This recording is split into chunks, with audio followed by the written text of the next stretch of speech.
Isabelle Larouille? Oui, s'il vous plaît. Alors Isabelle. C'est gentil, merci. Juste pour vous rappeler mon attachement et notre attachement au service public. Je ne rentrerai pas dans ce que j'ai entendu là parce que c'est absolument pas ce sujet-là qui m'intéresse. En revanche, il ne nous est pas possible de voter cette délibération parce que dans le préambule, la région, je cite, la région Nouvelle-Aquitaine et le comité régional de l'enseignement catholique Nouvelle-Aquitaine ont la volonté de renforcer leur partenariat au service des lycées dans le cadre du service public de l'éducation. Nous n'avons pas cette volonté. Nous défendons le service public d'éducation nationale et nous ne voulons pas de partenariat entre le service public et le privé. Disant cela, nous ne nous opposons pas aux efforts du Conseil régional pour aider les élèves de l'enseignement privé, confessionnel ou patronal et leurs familles. Ce que nous condamnons, c'est la politique d'État d'abandon relatif du service public d'enseignement, surtout professionnel, mais pas seulement, au profit de l'enseignement privé, patronal, mais pas seulement. Et en effet, renforcer la cohérence et la complémentarité entre formation des lycées de Nouvelle-Aquitaine relevant du secteur public comme du secteur privé conventionné, c'est grave, puisque ça signifie un abandon de la promotion du service public d'enseignement et un glissement croissant vers une privatisation de l'éducation nationale à ce niveau, avec toutes les conséquences qu'on peut imaginer.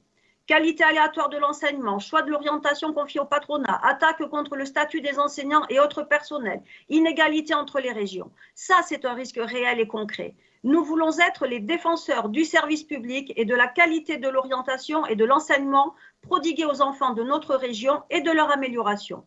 Ce qui passe par une lutte au niveau national, mais aussi une lutte au niveau régional, quand les compétences de la région pourraient être utilisées pour attaquer le service public, avec ces notions de complémentarité et de cohérence.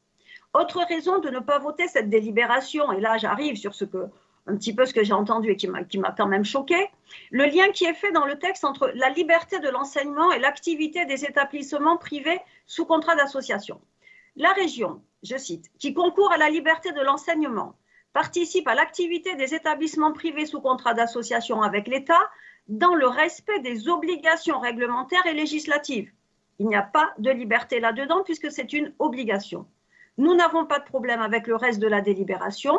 Au-delà, elle accompagne les jeunes dans la réussite de leur parcours depuis leur choix d'orientation jusqu'à leur insertion professionnelle.